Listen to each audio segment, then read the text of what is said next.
April 1945, the Rhine Valley, Germany. The war was almost over, but the silence that followed each bombardment felt heavier than the explosions themselves. Through a haze of drifting dust, the silhouette of a small church stood shattered against the pale morning sky. Its steeple, once a symbol of faith, had collapsed into the nave, leaving only the iron cross half buried in rubble. Smoke curled from the ruins like a dying breath. American tanks idled on the edge of the village, engines rumbling low, their crews staring at what they'd done. The air smelled of wet stone, gunpowder, and burnt hymn books. On the opposite hill, a few captured German soldiers watched in stunned quiet. They expected humiliation, maybe punishment. Instead, they saw something different. A group of U.S. infantrymen began clearing debris, lifting fallen beams, salvaging bricks. They weren't building fortifications. They were rebuilding the church they'd destroyed, and for the first time in months, both sides, victors and defeated, felt the war pause. By the spring of 1945, Europe was a continent in ruins. The Third Reich was collapsing from every direction. From the east, the Red Army surged across the Oder, grinding through towns that no longer had names, only numbers on a map. From the south, west, American, British, and Canadian forces crossed the Rhine River, cutting through Germany's industrial heartland. Cities like Cologne, Koblenz, and Mainz had been reduced to hollow shells. Bridges, rail lines, churches, everything that could sustain life or spirit, lay broken. Every advance came at a price. The Allied commanders had adopted a simple truth. To end the war faster, Germany's war-making capacity must be obliterated. Bombers filled the sky daily, their engines humming like locusts over Europe. Targets weren't only factories or barracks, they were communication hubs, supply depots, crossroads, and often the towns that surrounded them. No corner of Germany escaped the reach of war. Villages that had survived untouched for centuries suddenly found themselves marked on a pilot's map. A few miles north of the Moselle River, a small church sat at the center of one such village.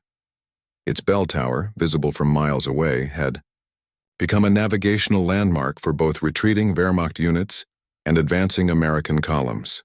By the time U.S. artillery zeroed in on the area, it was no longer a sanctuary. It was an observation post and thus a target. The civilian toll was staggering. In the last months of the war, an estimated 400,000 German civilians were killed, many in their own homes or shelters. Thousands more were displaced, wandering through the wreckage of their towns, carrying what little remained of their lives. Entire communities became ghost villages, stripped of power, food, and faith.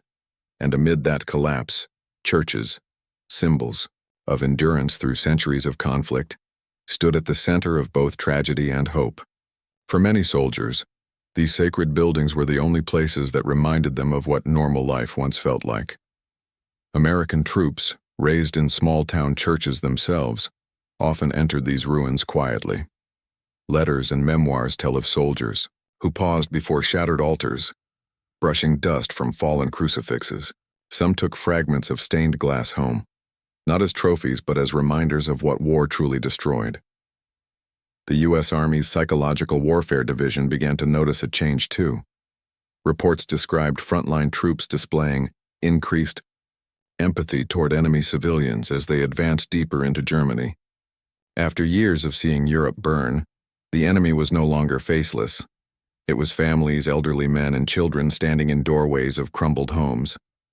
By late March 1945, the Allied High Command had already accepted that victory was certain. But for many soldiers on the ground, there was no sense of triumph, only exhaustion, guilt, and the haunting realization of what their victory had cost. It was in this fragile atmosphere, between the collapse of one empire and the moral weight of another, that acts of quiet humanity began to surface. In small towns, American medics treated German civilians. Engineers repaired bridges for both sides to use. And in a quiet village near the Rhine, a group of U.S. infantrymen would soon find themselves lifting stones not to build defenses but to rebuild something that once held the soul of the town. By 1944, Europe's skyline had changed forever. Where church steeples once guided travelers through quiet valleys and market towns, now only twisted iron and crumbled stone marked the horizon. Allied and Axis air raids had scarred nearly every corner of the continent. More than 60,000 churches across Europe suffered damage or total destruction during the war. Each one a small universe of memory erased. Among the most haunting ruins stood the Cologne Cathedral, towering amid the flattened city. Despite more than a dozen direct hits from Allied bombs, its Gothic spires refused to fall. American soldiers advancing through the ruins in early 1945 were stunned to see it still standing. Blackened, but unbroken. It became a silent metaphor. Faith and civilization had been bruised, yet somehow endured. But for countless smaller parishes, the story was not survival. It was disappearance.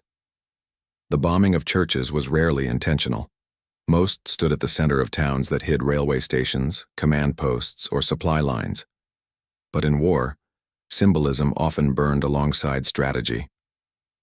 When a bomb struck a church, it felt like the death of a village's soul, the point where hope gave way to numb acceptance.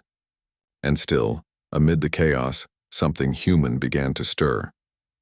In diaries and reports from U.S. field units, chaplains noted a striking shift in morale. Soldiers who had fought relentlessly since Normandy began to question not victory, but its cost. They saw children searching for bread among ruins, women carrying buckets of water through streets where no walls stood, and elders kneeling before what used to be an altar. The war was no longer about ideology. It had become a confrontation with conscience. Inside the U.S. ranks, faith remained a powerful undercurrent. Chaplains held field services beside wrecked cathedrals. Hymns were sung in languages soldiers couldn't understand. In many of these moments, the boundaries between enemy and ally dissolved. The sound of prayer, whether in English or German, echoed with the same fragile hope. Let this end. The moral fatigue of war produced unexpected acts of mercy. In Aachen, one of the first German cities to fall to Allied forces, American engineers helped restore a hospital's electricity after the battle. In Trier, soldiers shared rations with civilians living among the ruins of Roman walls.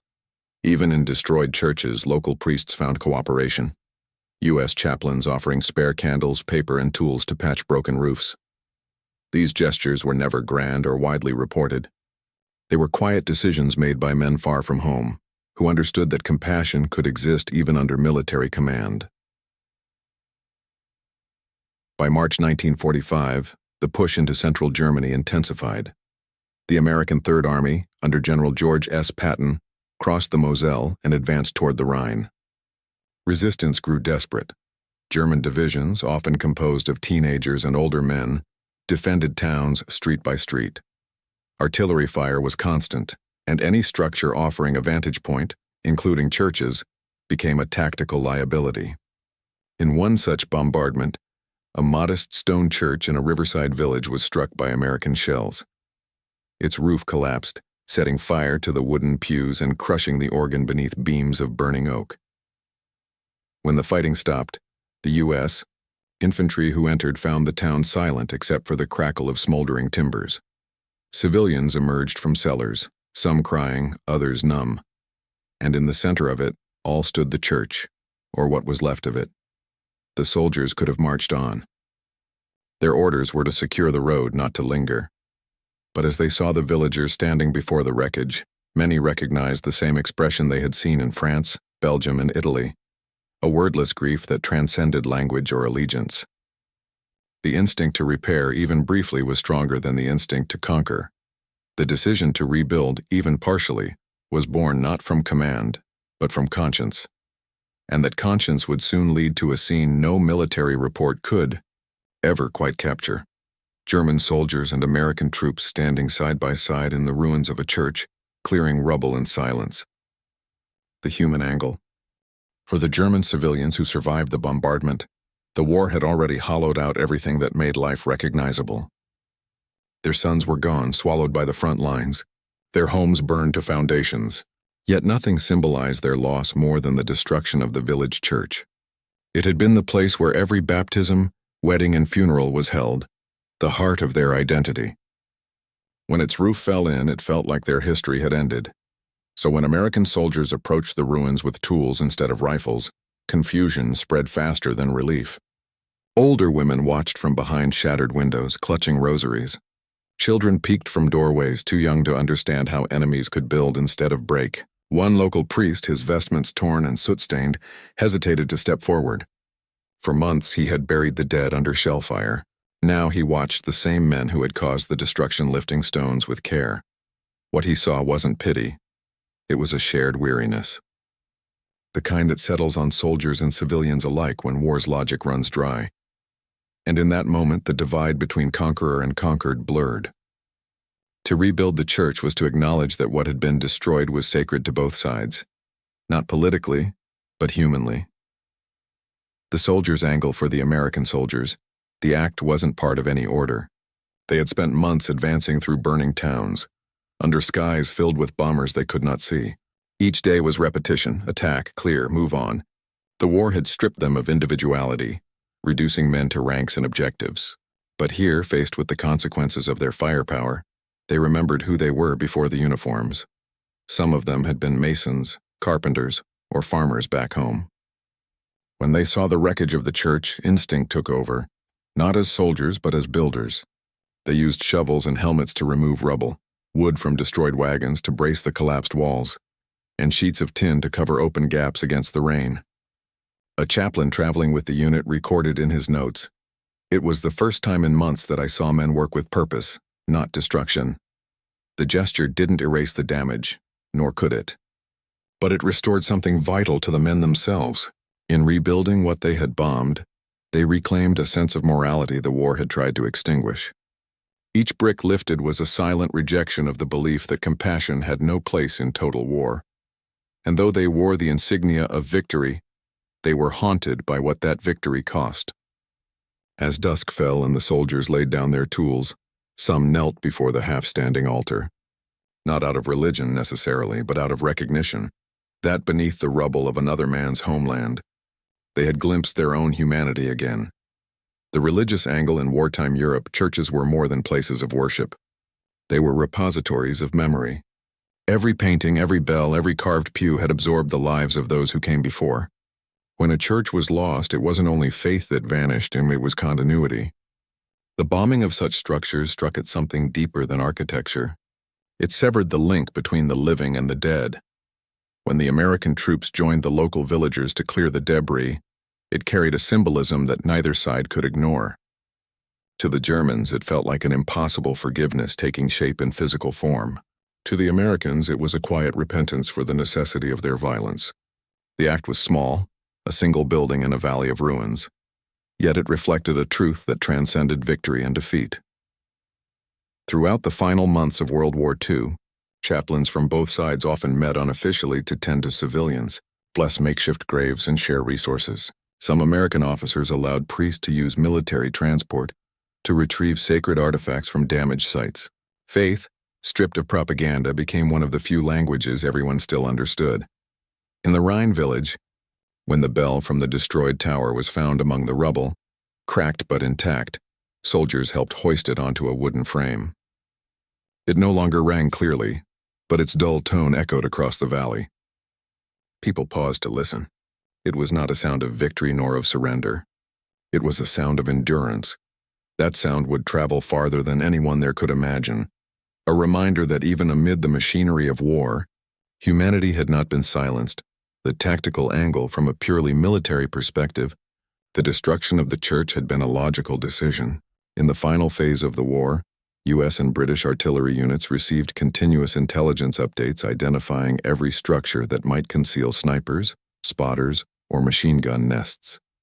German defenders had learned to use bell towers as observation points, perfect vantage positions overlooking rivers, bridges, or approach routes. The Allies, trained to eliminate threats before advancing, followed their doctrine precisely. To a gunner sighting coordinates through a haze of smoke, a stone tower was not a symbol of God. It was an enemy position. And in that single distinction lay the tragedy of modern warfare. Faith rendered a military target. Yet after the bombardment, once the battle map was cleared and the enemy fled, The same soldiers faced the human aftermath of their precision. They could see what no aerial reconnaissance ever could: the burned hymnals, the collapsed confessional, the children's drawings scattered in the pews.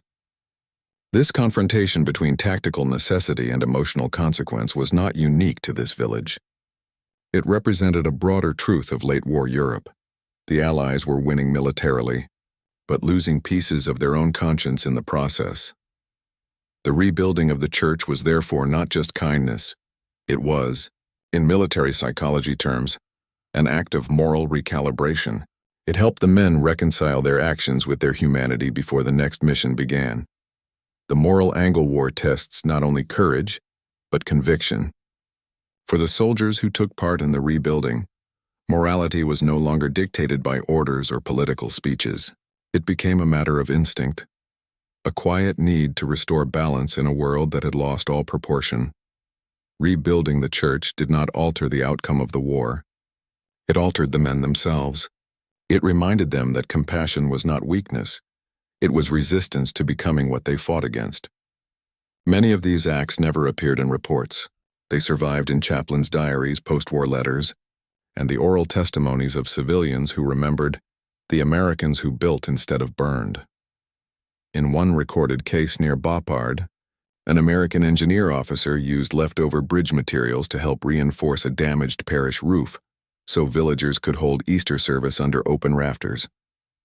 In another, near Remagen, soldiers shared army rations with altar boys who had lost their families. Such stories were fragments, isolated and often forgotten, yet together they formed a mosaic of moral recovery. The decision to rebuild a church was not about religion alone.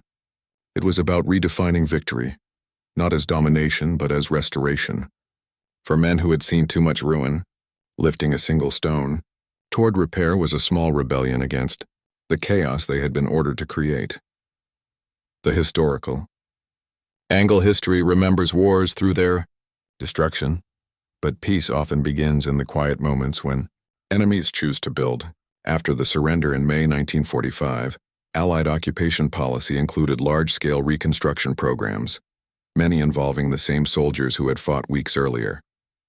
In villages across the Rhineland and Bavaria, American engineers repaired water systems, restored bridges, and occasionally helped rebuild churches before handing authority to civilian councils. Photographs from the U.S. Army Signal Corps archives show scenes nearly identical to the one described. Soldiers in muddy uniforms lifting roof beams, local women passing buckets of mortar, children watching curiously as flags and crosses shared the same frame. These images rarely made front pages. They lacked the drama of combat. But historians now view them as early expressions of what would later become the Marshall Plan's humanitarian ethos, the understanding that reconstruction was as important as victory. In the case of the bombed church by the Rhine, local records show that the rebuilding effort continued even after the Americans moved on. The villagers completed the roof months later using Allied-supplied timber. When it reopened in late 1946, the bell that had survived the blast was rehung and blessed again. Among the congregation were a few men wearing U.S. unit patches, veterans who had returned on leave to see the church finished. That moment, modest and unrecorded in official chronicles, carried a message larger than any treaty, that reconciliation begins not in speeches, but in shared labor. It revealed the deeper truth of the war's ending, that even in the ashes of total destruction, humanity had quietly begun rebuilding itself, and so, as spring unfolded over the Rhine and the front lines moved east toward the final German collapse, that single church, and scarred, patched, and standing, became more than a building. It became a symbol of what survived when ideology failed. It happened on a cold, overcast morning in March 1945. The Rhine crossings were in full momentum. Patton's Third Army had reached the West Bank, and U.S. artillery units positioned near Koblenz were ordered to neutralize enemy observation points in the valleys ahead. Intelligence reports marked one in particular, a tall stone church overlooking a road bridge still held by retreating Wehrmacht units. The order came swiftly. Fire for effect. From the hills west of the river, the sound rolled like thunder. American 155mm howitzers unleashed a curtain of shells, each carrying nearly 100 pounds of high explosive. The first landed short. The second struck the outer wall, and the third, imperfectly calibrated, went straight through the roof of the church. The explosion tore through the nave, blowing out the stained glass windows and sending centuries of devotion into the sky in a storm of dust and flame. Across the river, German soldiers watched helplessly as the bell tower collapsed in slow motion, the bronze bell twisting free and crashing into the courtyard below. Civilians huddled in cellars felt the earth tremble. For a brief moment, even the artillery crews paused, the echo of the impact sounding less like victory, more like confession. When the smoke cleared, there was nothing left of the roof. The altar lay in fragments, the pews reduced to blackened splinters. The crucifix that once hung above the chancel was bent, one arm missing, its face burned beyond recognition. The destruction was total. Yet amid the rubble, something remarkable remained. The stone foundation and parts of the front facade still stood. The bell, though cracked, had not broken. By evening, the barrage ceased. American infantry advanced cautiously into the village, rifles ready, expecting pockets of resistance. Instead, they were met with eerie silence. The smell of dust and burned wood clung to everything. A few civilians emerged, faces pale with ash and disbelief. Among them was an elderly priest, his hands trembling as he carried a small box, the remnants of communion wafers he had salvaged from the debris. The soldiers had seen destruction before, but not like this. There was something sacred about it, not in its holiness but in its desolation.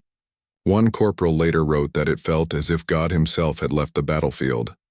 They passed through the shattered nave carefully, their boots crunching over broken glass and splintered hymnals. Sunlight filtered through holes in the roof, cutting shafts of light through the haze like searchlights from heaven. Behind the altar, the same priest knelt in silence. He did not look up as the soldiers entered. He simply continued to clear dust from the base of the cross. No one spoke. For a few moments, both sides, invaders and invaded, shared the same grief. Outside, the American platoon commander received his orders to move east by dawn. But as his men gathered their gear, several lingered near the ruins. One of them, a former stonemason from Ohio, stared at the collapsed archway and muttered that it could be rebuilt. Another, a chaplain's assistant, began collecting pieces of glass from the shattered windows, tiny triangles of red, blue, and gold that had once formed the faces of saints. The villagers did not resist or plead. They simply watched, numb, as these foreign soldiers stood before the wreckage of their faith. And though they shared no language, they all understood the same unspoken truth. The war had taken everything that made them human. And now, for the first time, they all saw it. As night fell, the sound of distant artillery faded, replaced by the low murmur of the river. A thin rain began to fall, hissing against the embers still glowing in the church's remains. One American soldier, moved by impulse, covered the exposed altar table with his own army blanket. Another propped a wooden beam to keep what remained of the front wall from collapsing. There were no orders for any of it, just the quiet need to do something that wasn't destruction. At dawn, as the unit prepared to depart, a few men stayed behind briefly to help the villagers move the larger stones from the doorway. They worked in silence, no words, no handshakes, just effort. And when the bell, half buried in the rubble, was uncovered, its dull ring echoed across the valley. It was the sound of something ending and something else beginning. The morning after the shelling, the village awoke to a silence that felt almost sacred. The air was cold, the mist rising from the river wrapped around the ruins like a shroud. American trucks rumbled through the main street, engines idling as soldiers unloaded supplies for the next advance. But a few men, weary, restless, and shaken by what they had seen, drifted back toward the ruined church. They found the priest again, this time standing among a small group of villagers. They were sifting through the debris, lifting beams and clearing space where the altar had once stood. No one had asked for help. Survival alone was hard enough, but when the Americans saw them working, something unspoken passed between them. A quiet invitation. One by one, they joined in. At first, it was simple labor, clearing stone, moving timbers, righting what could be saved. Helmets replaced by bare heads, rifles leaned against the wall. A sergeant gave hand signals, not orders. The villagers followed his gestures, and slowly rhythm found its way into the ruin. The metallic clang of shovels, The scraping of rock and the occasional cough blended into a single rhythm, the sound of rebuilding. The priest, his voice hoarse from smoke, murmured a prayer in German. An American chaplain standing nearby didn't understand the words, but he bowed his head all the same. 2 languages, 1 act. That was the moment the war loosened its grip. By midday, they had cleared enough of the nave to stand upright beneath the open sky. The steeple lay broken nearby, its cross bent but not destroyed. Using wooden planks scavenged from wrecked wagons, they improvised a makeshift scaffolding. An engineer in the unit, a young lieutenant from Illinois, drew rough sketches in the dirt showing how to brace the wall. The villagers nodded, understanding more through gesture than speech. Together they began the delicate work of lifting the heavy stones back into place. Word spread quickly through the valley.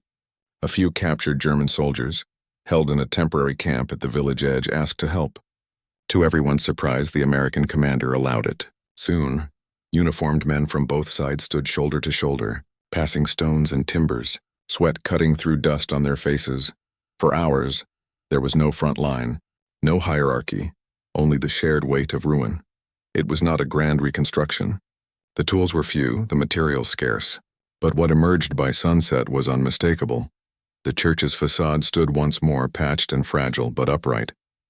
The cross, bent and blackened, was fixed atop a beam overlooking the river. When the villagers saw it rise again, many wept silently. The soldiers stood back, exhausted and unsure how to react. They were trained for efficiency, not emotion. But one of them, the stonemason from Ohio, picked up a fragment of stained glass and placed it carefully in a gap above the doorway. It caught the last light of day, glowing red against the gray ruin. For a moment, even the Americans went still. The priest stepped forward and whispered, "Danke." Then, after a pause, he added in halting English, "God bless you." The chaplain nodded and answered softly, "He already has." As dusk fell, a group of soldiers lit lanterns inside the half-ruined church. Their glow danced against the cracked walls, reflecting off the remaining shards of glass like tiny flames of defiance. Someone produced a small field organ from a nearby jeep, its keys chipped, its sound rough, and played the hymn, "Abide with Me." The melody floated through the ruins, familiar to both sides. German villagers joined softly in their own language. "Bleib bei mir, Herr." It was not a service nor a ceremony. It was something simpler, a recognition that in the end, everyone had lost something worth mourning.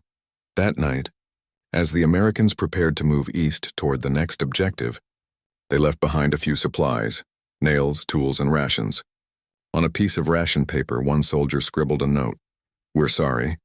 Build it again." The following morning, the rain returned, gentle and steady. The villagers continued the work where the soldiers had stopped, using the same planks and stones. And as the cracked bell was rehung temporarily between 2 wooden posts, it rang once more, not clearly, but enough to carry across the valley.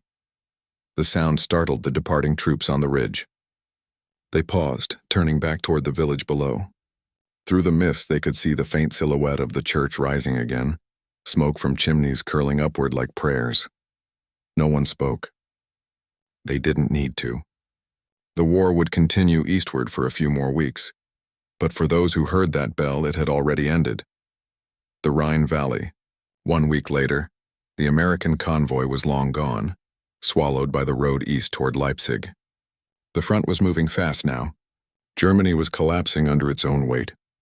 But the little riverside village remained, quiet, scarred, and somehow still alive. The church, though half-ruined, had become a symbol to those who stayed behind. Its patched walls were uneven, its beams rough, but the cross still stood. Not because it was perfect, but because people had refused to let it fall again. Every dawn, smoke rose from the same houses that had once been blackened ruins. The children who had hidden in cellars now played on the church steps, chasing each other around the rubble. The priest, and his cassock threadbare, his hands still marked with soot, stood often by the doorway watching them. His sermons were brief now, spoken without pretense. He no longer preached of victory or defeat, only of endurance. "Faith," he said to his few parishioners, "is not the absence of pain. It is the choice to build again while still bleeding." Sometimes at dusk he would find the bent fragment of stained glass that the American stonemason had placed above the door. It caught the setting sun perfectly, scattering a faint red glow across the broken pews. To him, that light was not beauty, it was memory. A memory of men who had come as destroyers and left as builders. The villagers began telling stories about that day. How Americans and Germans had worked together. How prisoners had lifted beams beside their captors. Some exaggerated, as stories tend to do. Others stayed silent, unsure how to make sense of what they had witnessed. But deep down, everyone understood. Something inhuman had finally cracked. And through that crack, humanity had seeped back in.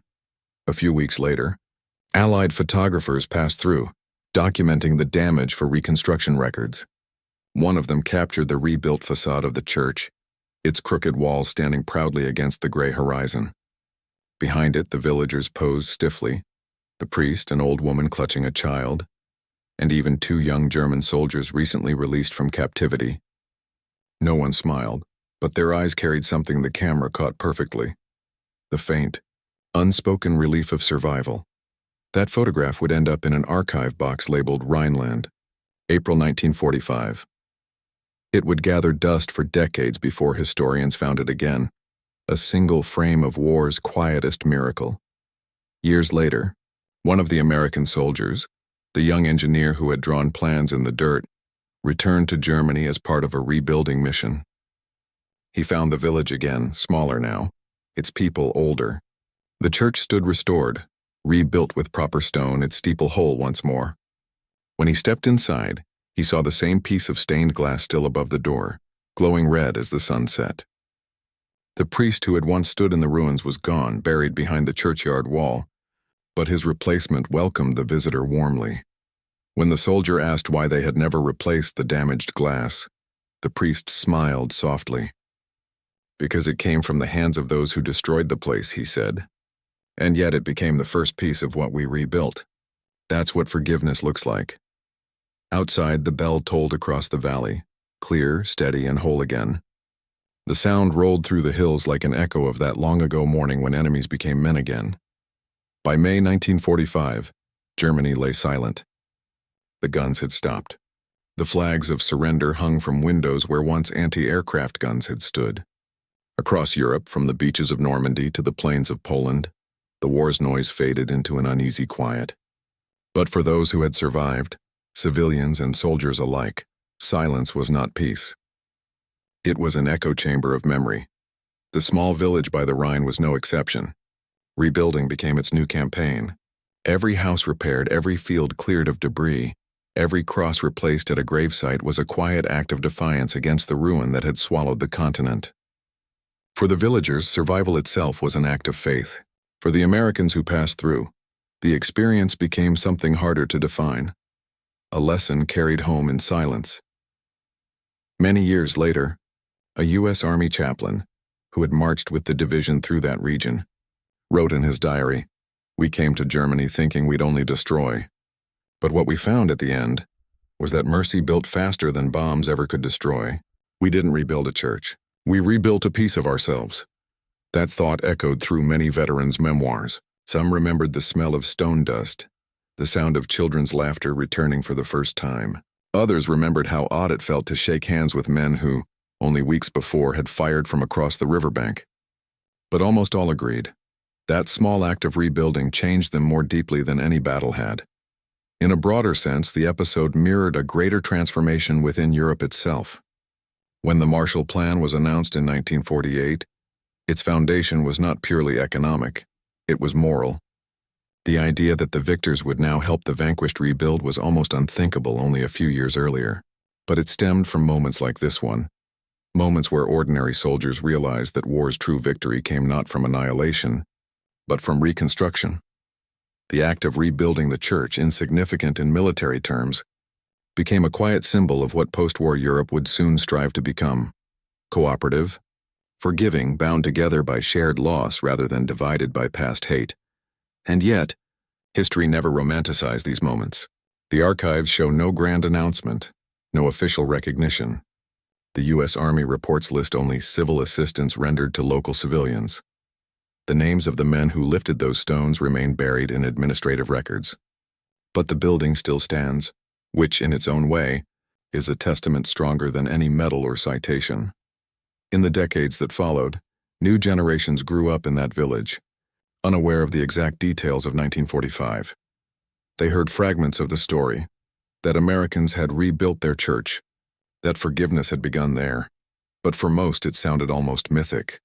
Until in the 1990s, a historian researching wartime reconstruction stumbled upon the old photograph. The church facade, crooked yet proud, and the people standing before it. That image resurfaced in a regional exhibition titled Hands That Healed. Visitors paused before it often longer than before pictures of ruined cities or surrender ceremonies.